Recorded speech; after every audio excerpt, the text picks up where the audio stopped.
Hi everybody, today I'm going to talk to you about the caging of queens against Varroa to give a forced brood break.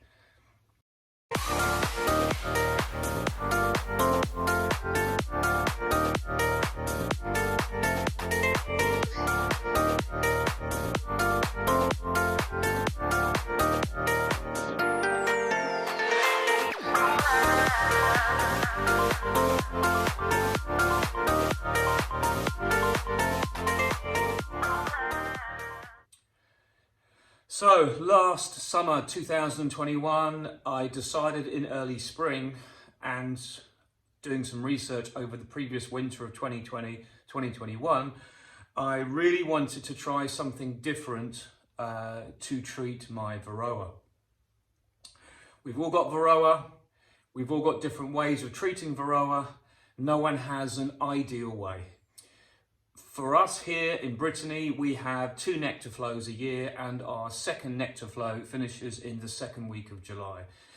Caging queens against Varroa to give a brood break is not really ideal if you're going to take your bees to a third crop in the summer. But for most beekeepers who don't go to the heather in Northern Europe, ideally you can cage your queens as soon as the nectar flow is finished. And that gives enough time for your bees to look after the queen and the brood that they have while the queen is confined to hatch out. And that would mean that then there's still plenty of time, the 21, 24 days, however way you do it, after you've released the queen, there's still plenty of time for that colony to rebuild and get stronger again in time for the winter, so that all the nurse bees that are made and all the bees that are made from that day on, when the queen starts laying again after you've released that queen, will then be good winter bees, but they will be clean. So how did I decide on this cage? What made me think that this cage from apimo.bru was the one for me? It's because there is other cages on the market, okay? This is the Scalvini cage. And if you undo it, if I can get it undone, what actually happens is the queen, I don't know if you can see in there, inside there is little combs. So the idea is you put the queen in here and the queen actually lays into these cells. So when the queen is confined, she's still in laying condition. But because the bees can't build these out properly because it's so shallow, the cage, and they can't finish the cappings properly, they remove the eggs. And they remove the larvae if they make it from eggs to larvae. What I'm saying is that it's a continuous process. And these cages sit on one side of the frame, okay? And then you put the queen in through this little hole, and then she stays in there once you put her in. But you've got to manually put her in, and you've got to handle her in. So why don't I use these cages? Personally, I don't feel they give the queen enough freedom. And I think that they somehow don't allow the bees to get enough access to that queen to spread her pheromone around the colony. That's just my opinion.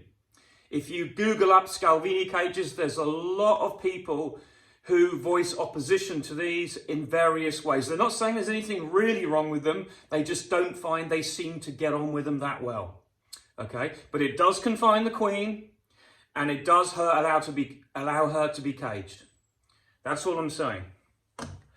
With this one, this apimo.bru queen cage allows the bees access both sides. This is queen excluded material, and the bees can go in and out of here very easily, but the queen can't release herself from this cage.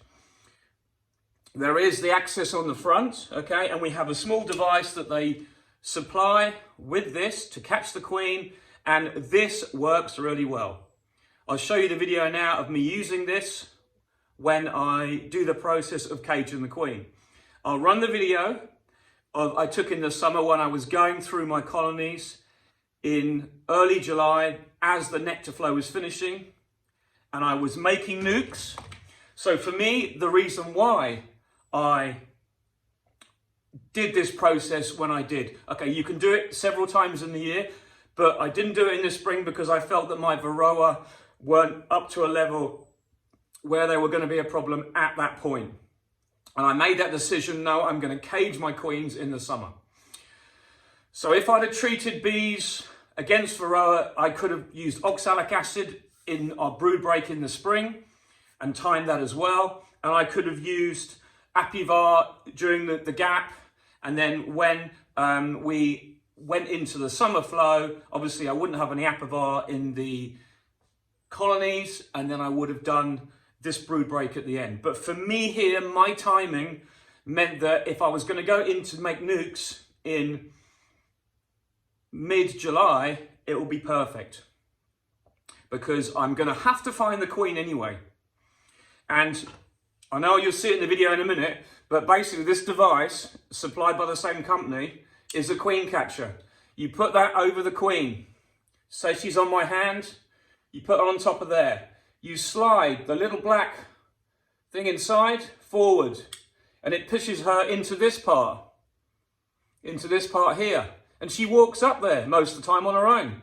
And then when you're ready to release her into the cage, you put that up to the cage. You can sit that in there. You just pull this up, this lever. Even when you've got gloves on, there's the lever, you just pull it up, and then she walks into the cage. And I'm not joking, it works really well. And I liked this when I saw it. So all you do when you finish, she's in, you close that down, you put it down for the next one, and close the cage. She's in, done. That's why I like this system.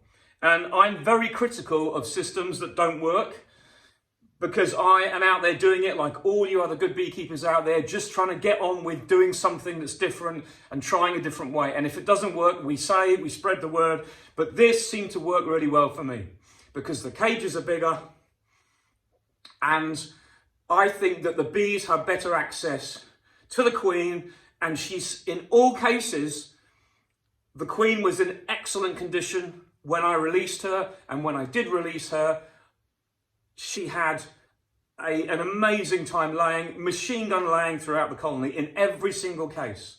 But I'll come to something different in a minute. As I said, let's watch this video of me doing the whole system, installing a cage. Some colonies already had the cages installed earlier in the year, and all I did then was find the queen and put her in and then made the nuke. But even if you didn't make a nuke, it was still the perfect time to do all of this because you're in the colonies anyway. So let's watch the video. I'm just going to go through what I do.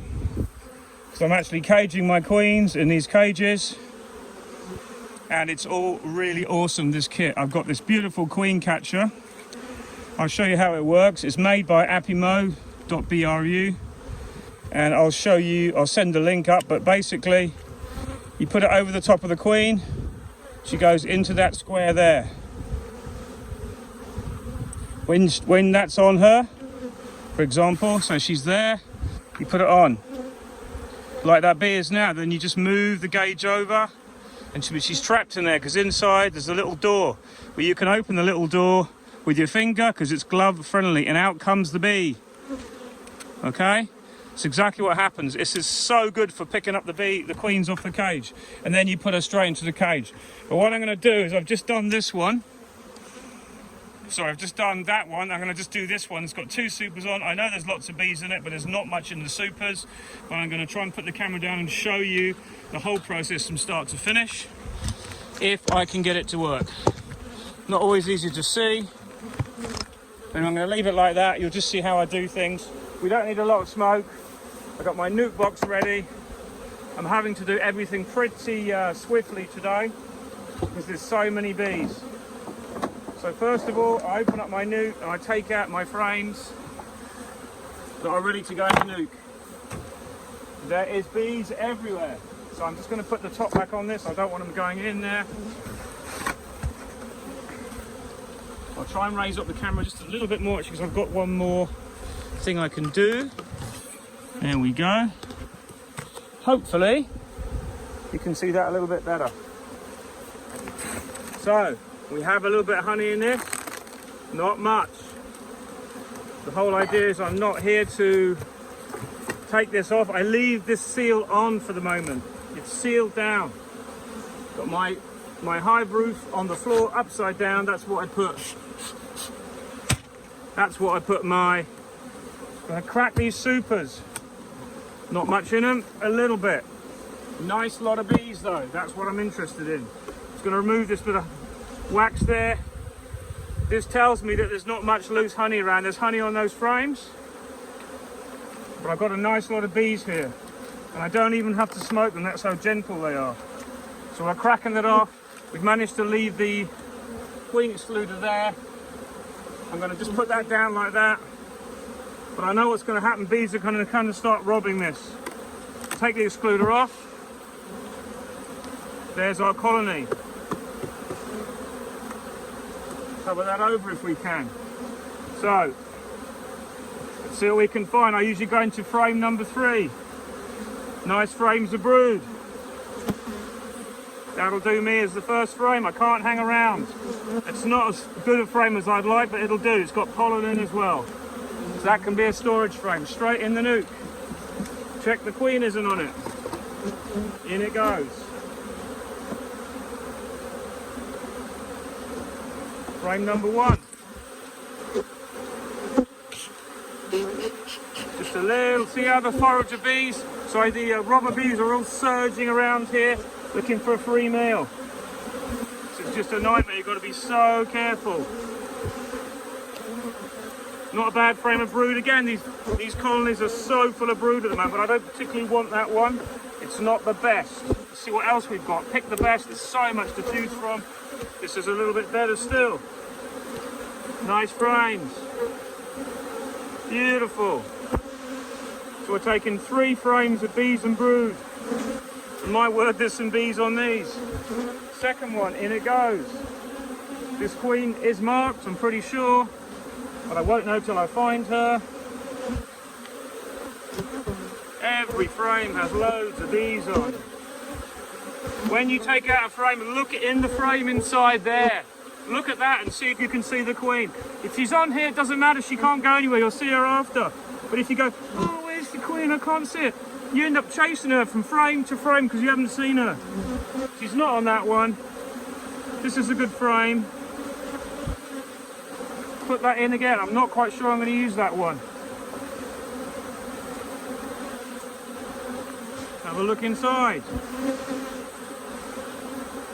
Not on that one either. See if we can find her. Is there eggs? There's eggs and larvae everywhere, so she is here. We just need to find her. Whether she's a blue dot or a green dot, I don't know.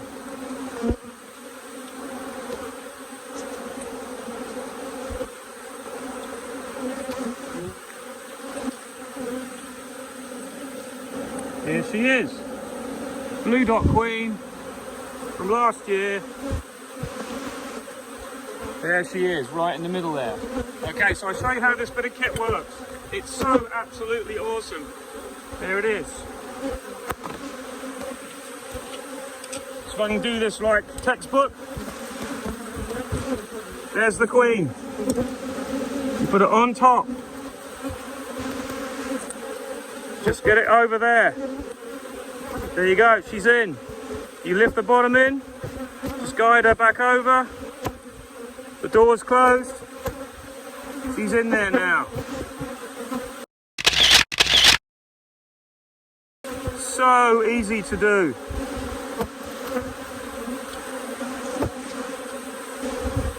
There she is. Okay, so now we know we have the queen. Let's put her out the sun. There's no reason. The sun's just gone behind the cloud, but leave her in the shade. Let's find the 3rd frame of brood that I want. Next one here is perfect. I don't even have to look at this now. Look at that. Wham bam. Thank you, ma'am. Straight in.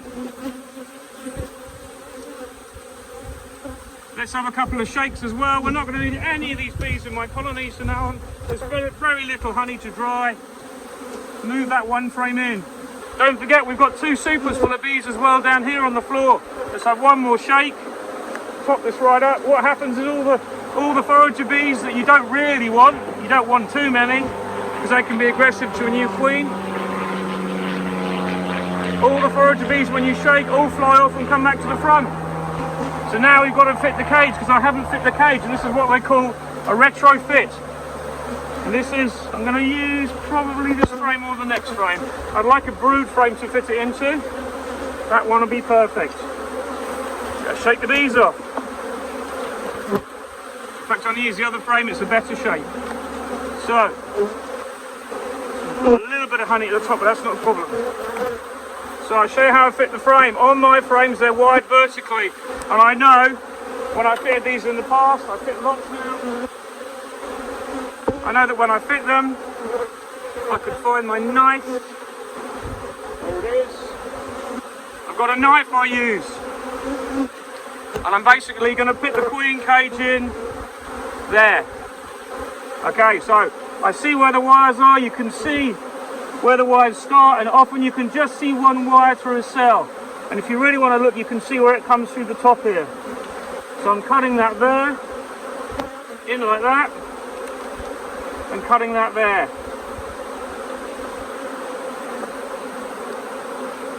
Cutting out the square of it, taking off the wax. Got to be careful, don't choose a frame with honey in this time of year because it creates merry hell. I've missed the wire a bit on this one, but it doesn't matter in the slightest. So they'll just rebuild that.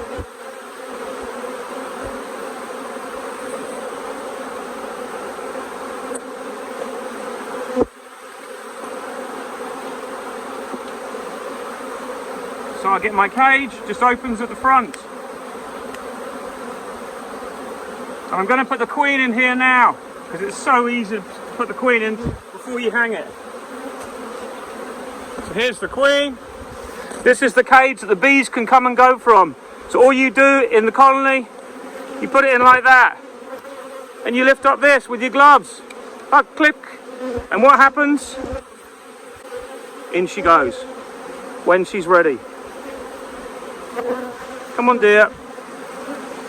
In she goes. There she goes. She's gone in. Now I haven't had to handle this queen at all. She's in there now. Close it up. Bob's your uncle. Fanny's your aunt. She's in the cage in there. And the bees can come and go through this cage, but the queen can't. It's got queen exclusion signs on the outside. So this goes into my frame.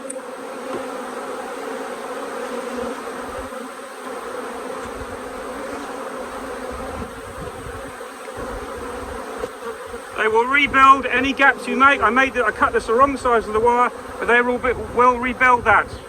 In that goes, back into the brood nest. Job done. So, let's just rearrange this. And don't forget, we're making this ready for our winter configuration now. So that's ready. I've got one frame here for the partition. This is an old frame, but it'll do. That goes into the outside, so they can rebuild that if they want to, but the partition blocks it off for now.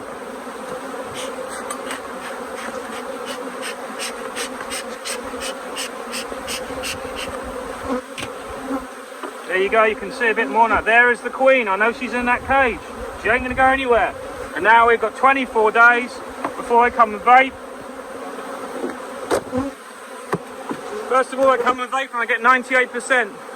Second time I come 4 or 5 days later, I'll get another 98% of the 2% that are left. And that's what we want. Really good Varroa control. You've got to work quick, because there's robbers out there that are just crazy.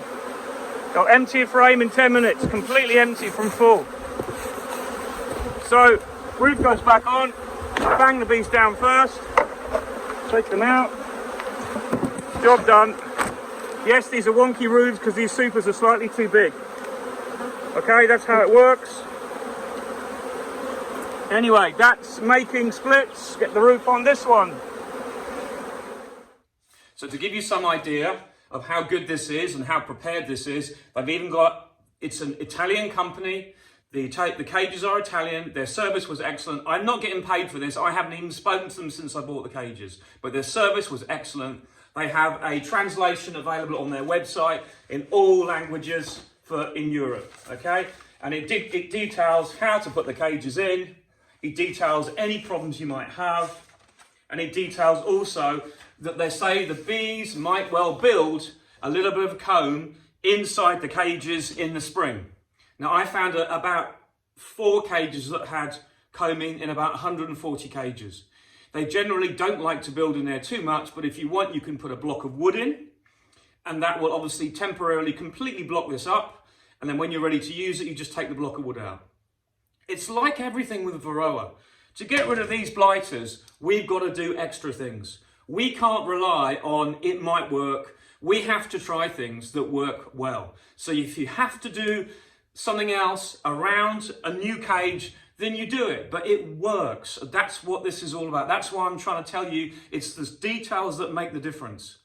So, how long do you leave your queens caged? Okay, in this, it details different methods of how long you can leave your queens cage. But basically, any time around there's the 4 methods they say, okay? But being a beekeeper and just getting on with it, any time after 24 days or around the 24 days, if you want to release your queens and you then treat once with oxalic acid, that is basically the kind of statutory thing they're saying. But what I did, I'm going to move on to the practical side of things now, that I found issues myself, but there's no major issues. The major issue is getting round all the colonies. So for a start, you've got to treat with oxalic acid, and you've got to treat the colony properly. Not just a quick flash. If you can give one really good treatment while all those mites are phoretic, and you coat the whole of the colony inside with oxalic acid, I'm using 2.5 grams, and evidence now says if you use more, it makes no difference whatsoever. But stick to the amount, seal your hives up well, and treat all your colonies at least once. The other thing I will talk about is obviously the practicality on my side is I had 200 colonies I needed to treat. In fact, it was 300 plus. Because what I did was I assumed that there would be some colonies in my apiaries that I couldn't find a queen. And there was probably 20 to 30% in each apiary where either the colony had an issue or it wasn't big enough, and I'll talk about that in a minute, and I didn't want to risk caging the queen. And there also was the problem of not finding the queen, which is the hardest thing. And when you're trying to do it on your own like I do, and you've got another 11 apiaries to get through and you've only started on the first one, coming back to that first apiary just to find one queen is one of the issues. So what I did was I put into place that I was going to vape them 3 times each colony. It's a massive amount of work, I don't deny it. But I'm out there now. I'm not going to show you pictures of mite drops because I could easily make that up. The reality is I didn't take photos of the mite drops, okay? It was just so much going on and I was so busy. But all I can say is now the results are kind of coming back in, and what I'm seeing is every apiary bees are alive.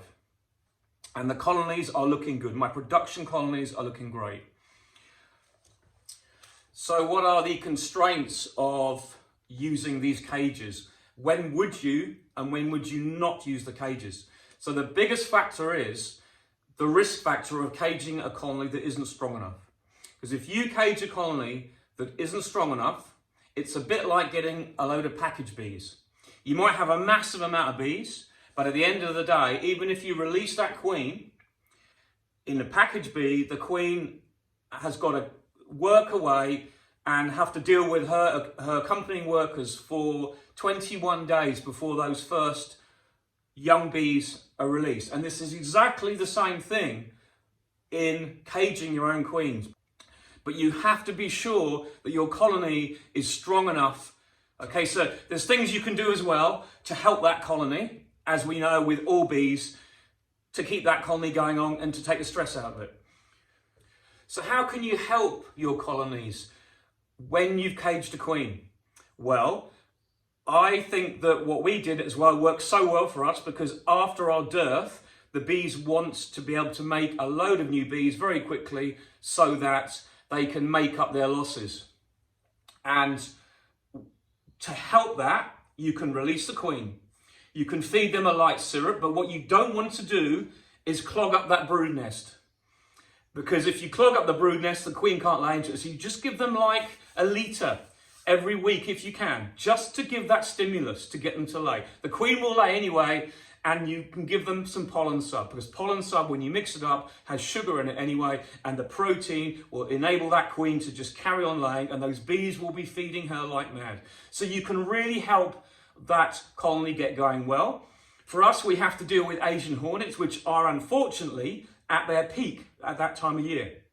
So it's one of the another reason why we have to be careful, because often if a queen is faced with the stress in the colony through Asian hornets, she will stop laying, and that's one of the problems that we have to deal with Asian hornets, is you go into the autumn with no young bees because the queen stopped laying. But in this case, I feel that the queen's urgency to lay, because she knows she's got no young nurse bees that are coming along, might overtake the stress of Asian hornets out the front. I don't know. It's just a thing we think about as beekeepers. It's another question to have in your mind for us.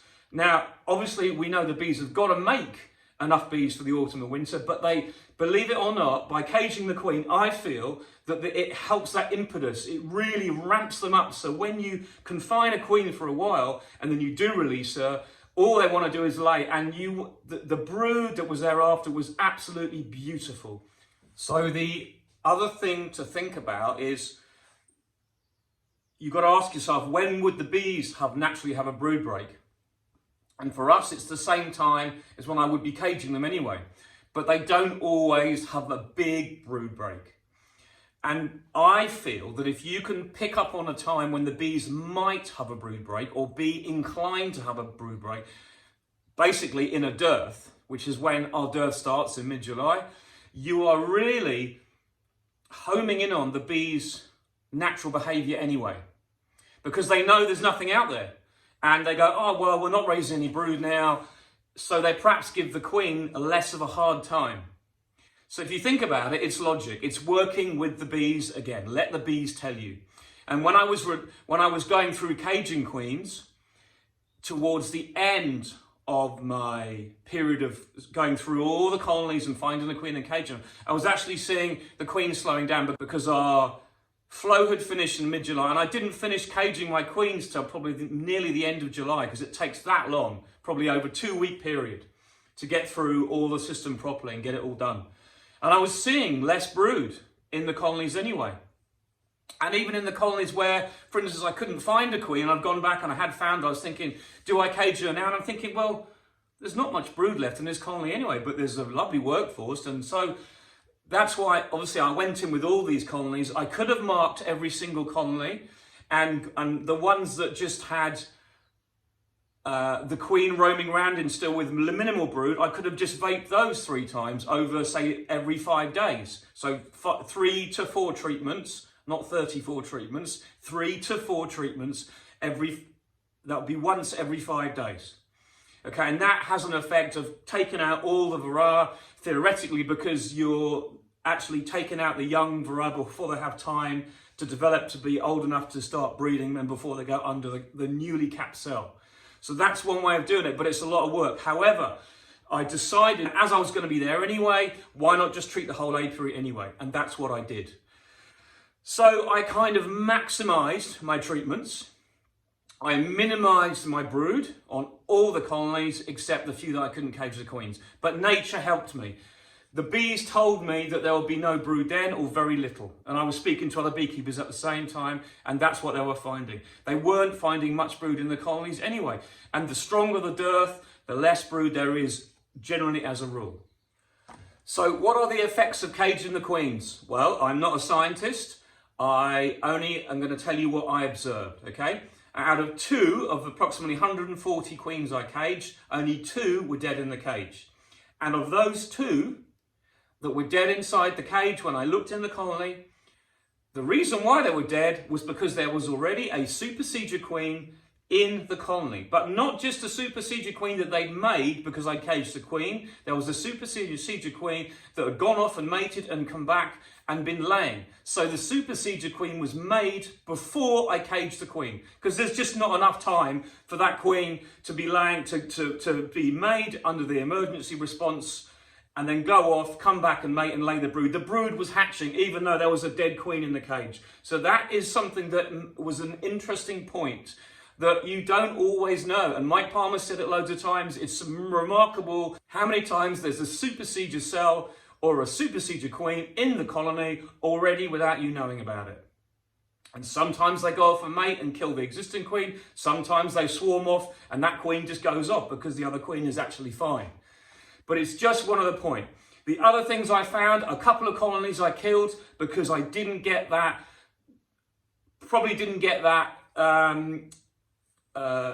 effective assessment of the colony done properly. I went in, I found the queen, 5-6 frames of brood, but not many bees. It might have swarmed earlier in the year.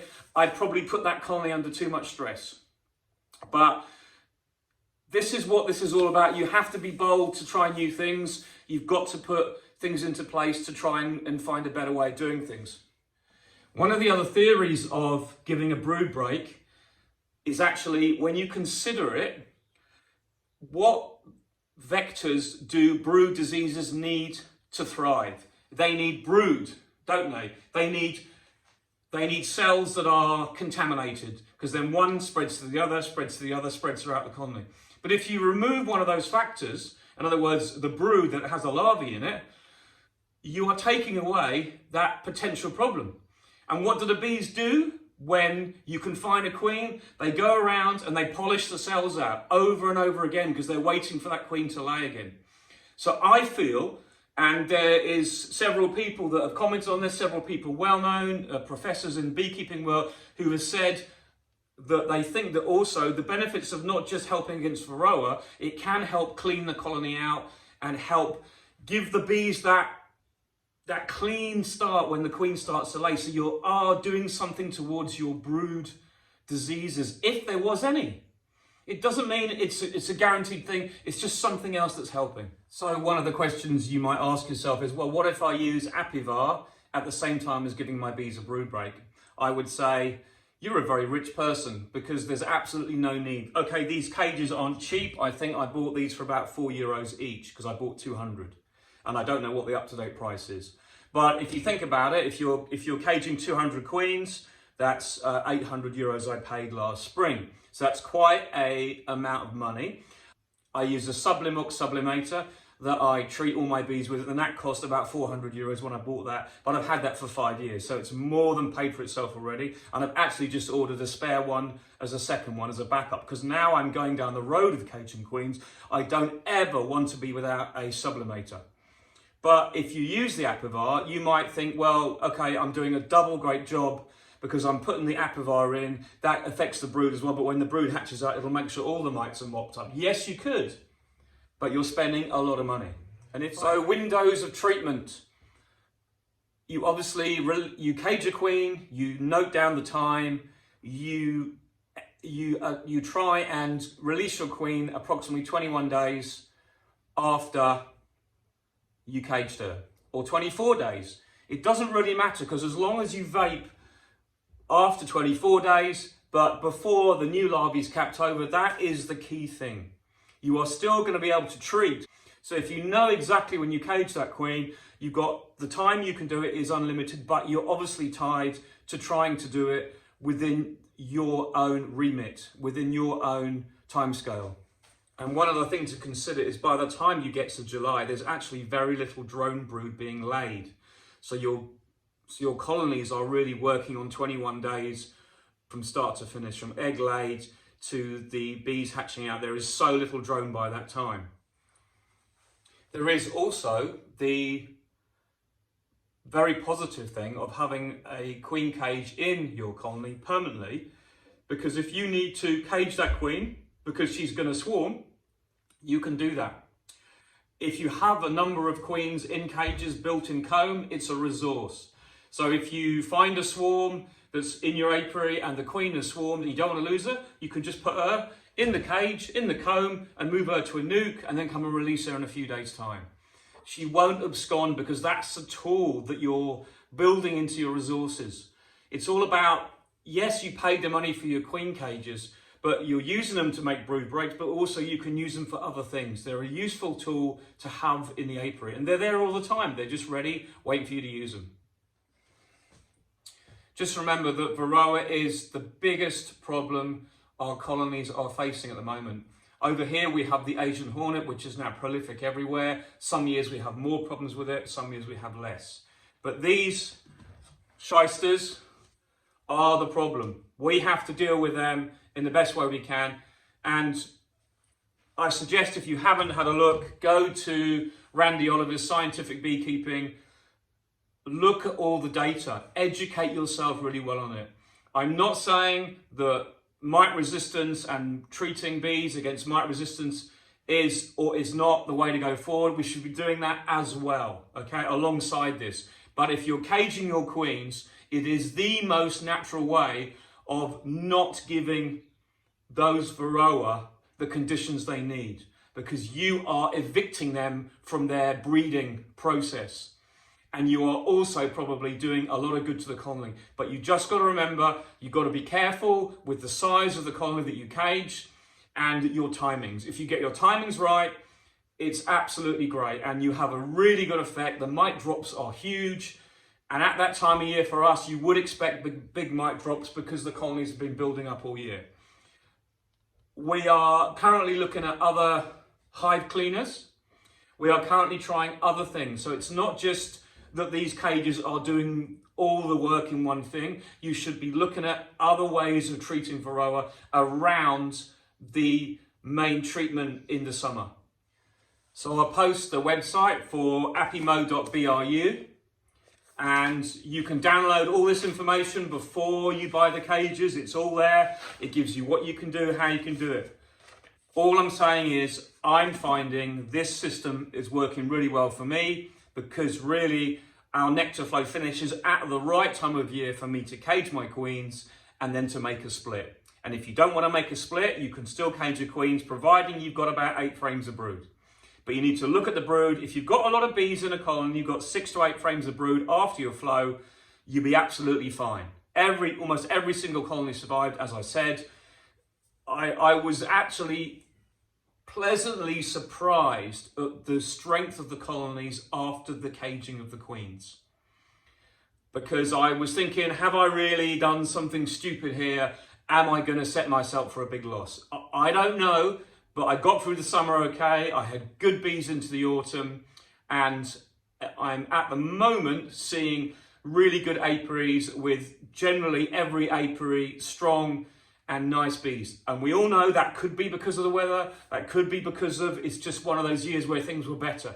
But the jury is out, as we say.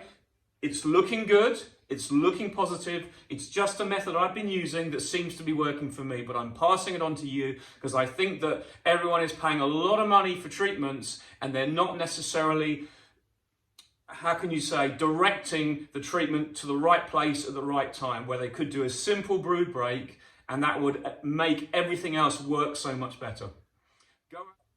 So I hope you enjoyed the video. Don't forget to hit the subscribe button. We're going to be doing lots of videos this coming year, and we've got lots planned to keep you all informed of what we're doing and the latest treatments we're using and how things go. But just remember, if you start the season with clean bees, you're already off to a winner. Seize that moment in beekeeping, do the best you can, and you'll have better bees. Just keep working at it. It's not easy keeping bees these days. Varroa is a total pain in the ass, but we have to deal with it. So good luck. Go out and buy some cages and give it a go. Bye for now.